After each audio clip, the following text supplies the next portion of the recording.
The topic we're touching on today, this isn't just another motivational speech. This is one of the most important conversations I've ever had, not just for students, but for everyone who's struggling silently. I've never shared this in any session before, but today I feel like I need to. Because we are losing people not just to bad choices, but to quiet addictions that look harmless on the surface. Let me ask you this.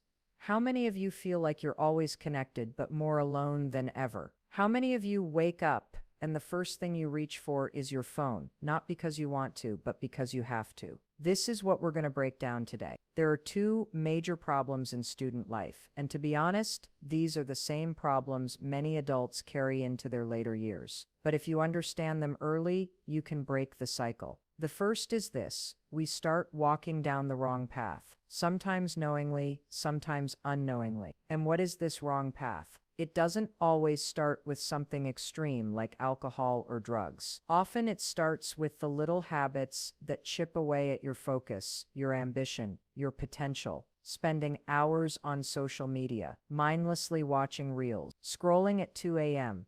when you know you need sleep. Telling yourself it's just 5 more minutes, but 5 minutes become 5 hours, and suddenly you've lost your whole night, your energy, and your drive. But let's be clear. The phone is not the enemy. The enemy is the addiction, the escape. We're not addicted to the device. We're addicted to what it helps us avoid: pain, pressure, expectations, loneliness. The reason you can't put the phone down is because the silence terrifies you. And if you've never been taught how to sit with yourself, you'll always reach for something that helps you escape. So we need to talk about this, not just as a lecture, but as a truth we all need to admit. We are becoming a generation that can't focus, that can't commit, that can't even breathe without some form of stimulation, and this isn't a character flaw. This is conditioning. You've been trained by the world to be distracted. Every app, every platform, every ad, it's designed to pull your attention, not just from your goals, but from yourself. And the worst part, you start to believe that this distracted, addicted version of you is who you are. But it's not. This is not your final form. You're not weak. You're just wired the wrong way right now. But you can rewire it. Let me say something here that I wish someone told me when I was your age. Discipline is not about punishment. It's about freedom. It's not about restriction. It's about taking your life back. When you start controlling your time, your attention, your habits, you start controlling your future. But it has to start small. Because if you try to change everything overnight, you'll fail. Start with 30 minutes a day. No phone, no noise, just you and your thoughts. At first, it'll feel uncomfortable. You might even hate it, but stay there. Because that discomfort, that's the beginning of clarity. That's your mind detoxing from the noise. And soon that 30 minutes will become the best part of your day. Because that's when you'll hear your own voice again. The one that's been buried under notifications, likes, and fear of missing out. The second problem we need to face is this. Most students don't have a clear why. They're going through the motions, school, college, degrees, without knowing what they're actually working toward. And when you don't have a why, everything becomes harder. Distraction becomes easier. Giving up becomes normal. And any failure, no matter how small, feels like the end of the world. But when you have a clear reason, even the hardest path feels bearable. That's why you need to sit with yourself, to ask the hard questions. Why am I doing this? What do I really want? Who do I want to become? If you don't ask, no one will ask for you. And if you don't answer, the world will answer for you, and you'll spend your life chasing goals that were never yours to begin with. So let this be the start, not of another attempt to fix yourself, but of reconnecting with who you really are underneath all the pressure. Because deep down, you already know what you need to let go of. You already know what's stealing your peace. And it's not just about cutting out bad habits. It's about replacing them with something better. Start reading again. Start exercising. Start journaling. Start spending time with people who inspire you instead of drain you. And above all, start believing that you deserve more than just survival. You deserve to thrive, to feel proud of yourself, to look in the mirror and respect the person staring back. But that version of you doesn't come easy. You have to fight for it. You have to choose discomfort now so that you don't regret it later. You have to stop waiting for motivation and start building systems, because discipline is stronger than motivation. So to every student listening, every person who feels lost, addicted, or defeated, this is your wake-up call. You are not broken. You are distracted. And that means you can come back to yourself. All it takes is one decision, one day, one moment to choose the better path, not the easier one, the better one. And the truth is, if you don't choose that path today, someone else will choose it for you tomorrow, and you'll spend your life chasing someone else's definition of success. But if you're willing to unplug, to reset, to reclaim your attention, everything changes. Because the moment you choose to face your pain instead of escape it, that's the moment your real life begins. We can't even go a minute without it. That compulsive checking, scrolling, refreshing, it's like we've become programmed to seek distractions. And the scary part? We don't even realize it. We call it boredom. We call it relaxation. But in reality, it's a form of digital dependency that's robbing us of clarity, ambition, and deep thought. And this is where the wrong path begins. Not with a big decision. Not with some life-altering mistake. It begins silently, quietly, with a habit. One scroll at a time. One late-night binge session. One lecture missed. One opportunity ignored. Until we are surrounded by choices we didn't consciously make. Habits that now make us. We all talk about how we want success. We want purpose. We want happiness. But how do you build anything meaningful when your mind is hijacked by constant dopamine hits? How do you fight for your future when your present is on autopilot, dictated by likes, views, and mindless content? Let me ask you a hard question. When was the last time you sat alone without a screen? Just you and your thoughts. Not scrolling, not consuming, just reflecting, thinking about who you are, what you want, and where you're really headed. The biggest theft of this generation is not money, it's attention. Because wherever your attention goes, your life follows. And what's more dangerous is that the world profits from your distraction. The longer you stay addicted, the more someone else wins. The tech companies, the influencers, the advertisers, they all thrive when you're stuck, when you don't move, when you waste hours instead of investing them in your own future. We talk about success like it's some distant mountain you climb, but success isn't found in some distant goal. It's found in every single decision you make with your time. Do you choose growth or escape? Do you choose depth or distraction? And here's what I want to say to every student listening to this. You are not weak. You are not broken. You are not doomed to fail. But you are being tricked. Tricked into thinking this addiction is normal. Tricked into thinking that everybody's doing it, so it must be okay. Tricked into thinking that it doesn't matter. But it does matter. Because every hour you give to distraction is an hour you've stolen from your dreams. Every minute spent numbing your mind is a minute you didn't build, didn't grow, didn't push forward. And the real tragedy, by the time you realize what it's cost you, it's often too late. That's why this message isn't just a warning, it's a wake-up call. You have power. You have choices. You can still take back control. Start by taking small steps. Turn off notifications. Set screen time limits. Schedule moments of silence. Journal your thoughts. Surround yourself with people who are also trying to rise. Because your environment matters. Your company matters. Your routine matters. And most importantly, your mind matters. Don't wait for a breakdown to find your breakthrough. You don't need to be perfect. You just need to be aware. You need to pause long enough to ask, is this helping me, or is this holding me back? And that leads us to the second major problem that students face, which is this: you've been taught to chase a version of success that's not even yours. We'll dive into that in the next segment of this video.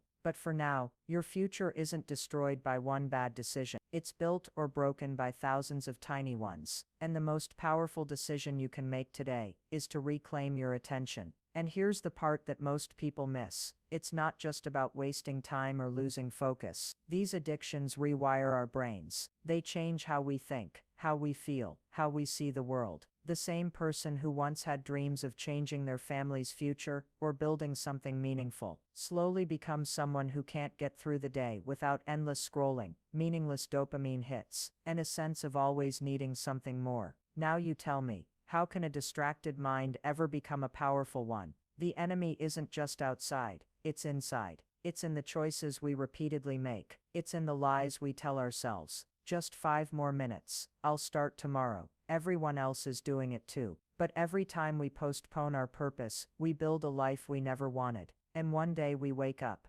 unable to recognize ourselves. This is why I say wake up before it's too late. Reclaim your focus. Learn to sit in silence. Do the uncomfortable work. Turn off the noise. Because the world won't do it for you. No one will show up to rescue you. You have to rescue yourself from the version of you that settled, distracted, numbed, and gave up. And just when you think this is all there is.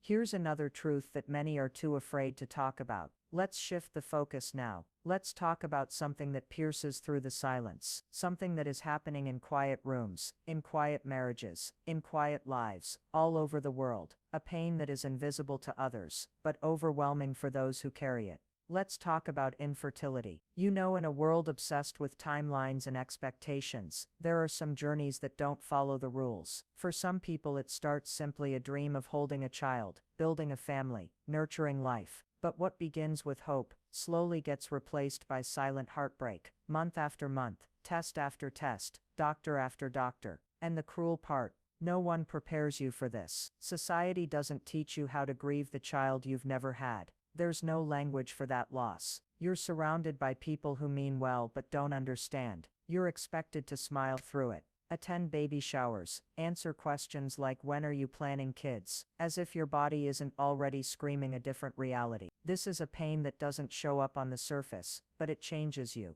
It shakes your identity, your relationships, your sense of control. It makes you question your worth. It can even make you feel like you've failed, when you haven't. Let me say this clearly. Infertility is not your fault. It's not a punishment. It's not a weakness. And it does not define your value or your future. But I know it feels like the world keeps moving while you're stuck in a loop of hope and heartbreak. Some mornings you wake up with strength. Other mornings you wonder how much more you can take. The emotional toll becomes heavier than the physical treatments. The mental exhaustion grows louder than any medical advice. And somewhere along the way, you start to lose pieces of yourself. But here's where you need to hear something powerful. You are not broken. You are in a battle that requires more courage, more resilience, more silent strength than most people will ever understand. And whether your journey ends with a baby in your arms or not, your story is still worthy. Your love is still real. Your future is still meaningful. There are many paths to creating life, to leaving a legacy, to becoming a parent in spirit,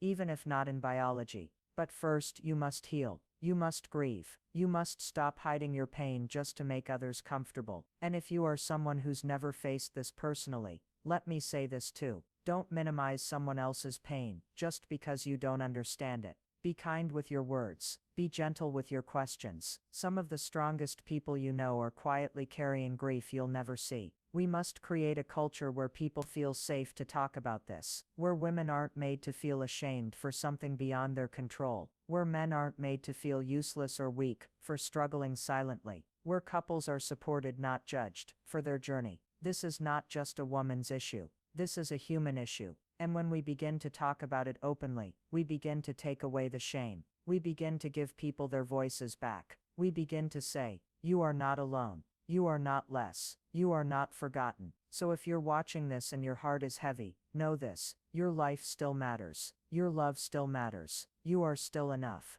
There is purpose in your pain. And though you didn't choose this battle, you can still choose how you rise from it. Sometimes the strongest souls are the ones carrying invisible stories. Now let me shift to something we don't talk about enough. A pain that's private, heavy, and often invisible. Something that affects not just the body but the soul. Infertility. When we think about life's milestones, graduation, job, marriage, children, there's this unspoken checklist society hands us. And when life doesn't go according to that list, the silence becomes deafening, especially for those trying, and failing, to have a child. Infertility isn't just a medical term, it's a mental and emotional battlefield. You watch everyone else move forward. Baby showers, family photos, strollers in parks, and you keep waiting, quietly breaking inside. No one tells you how lonely that silence feels. The calendar becomes your enemy. Dates marked with procedures, pills, prayers, and hope. Hope that rises and crashes in cycles so exhausting, you start to feel like a stranger in your own body. And the worst part,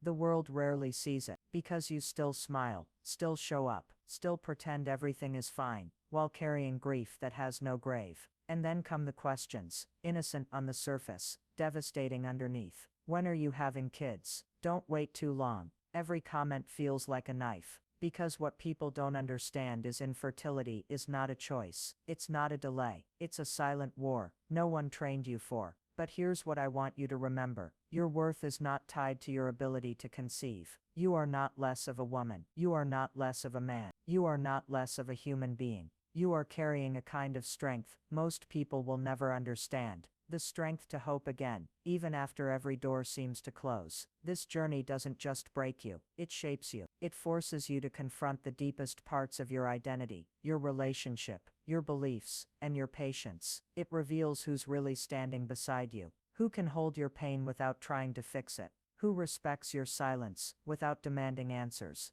And if you're someone supporting someone through infertility, let me say this. Your job is not to offer solutions. Your job is to be present, to say, I don't know what to say, but I'm here. Because presence, not pity, is what heals. Some people will find healing in treatments, others in adoption, some in acceptance. But the victory isn't in the outcome. It's in surviving a process that could have broken you, but didn't. Infertility teaches you that not all things in life are within your control. That grief can be unspoken but still real. That you can be in a room full of people and still feel invisible. And yet, you still rise. You still find love. You still show up to life. That is not weakness. That is extraordinary courage. To anyone walking this path, know this: you are not alone. Your pain is valid. Your tears are understood. And your story, however unfinished, is worthy of being told. You are not broken. You are brave. Let's talk now about you, the young generation. You're growing up in a world louder than ever before. Everyone has an opinion. Everyone is watching, and everyone is performing. Life has become a stage, and the spotlight never turns off. You're expected to have answers before you've even finished asking the right questions. Expected to be confident, successful, attractive, disciplined, productive, all by the time you're 20, or at least that's what social media wants you to believe. But no one's telling you how heavy that pressure is, how it feels to wake up and already feel behind, how it feels to scroll and see everyone else achieving while you're still trying to get out of bed. You look around and wonder, what's wrong with me? But nothing's wrong with you. You're not lazy, you're overwhelmed. You're trying to survive in a world that feeds on comparison, distraction, and overstimulation. Let's be honest, you are being raised on dopamine. Tiny hits of pleasure, likes, notifications, scrolling for hours to numb the thoughts you're too scared to sit with. And it's not your fault. This system is designed to keep you addicted, not just to your screen, but to approval, to performance, to perfection. But there's a cost. You're losing your ability to sit still, to focus deeply, to feel your own emotions without trying to escape them.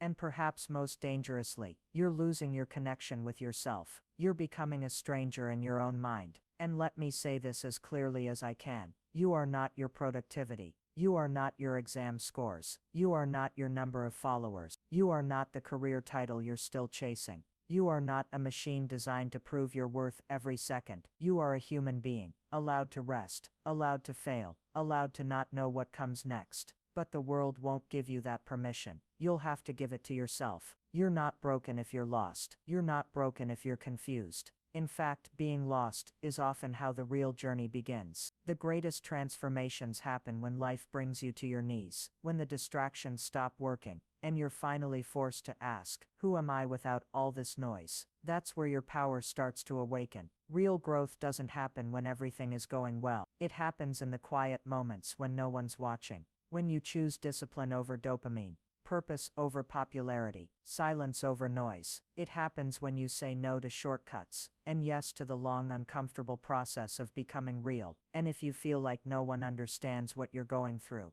you're not alone. Every generation before you had its battles, but this one is different. You are fighting for your mind, for your focus, for your identity, and it's not easy. So if you woke up today and felt like giving up, but didn't, that's courage. If you're still trying, still showing up, even when the world feels cold, that's strength. If you feel deeply, care deeply, and want more from life than fake smiles and shallow praise, then you are exactly what this world needs more of. You don't have to have it all figured out, but don't settle. Don't numb your potential just because pain feels safer than purpose. Don't give your power away to a screen. Your life is more than pixels. Your value is more than metrics. And your journey, it's only just beginning.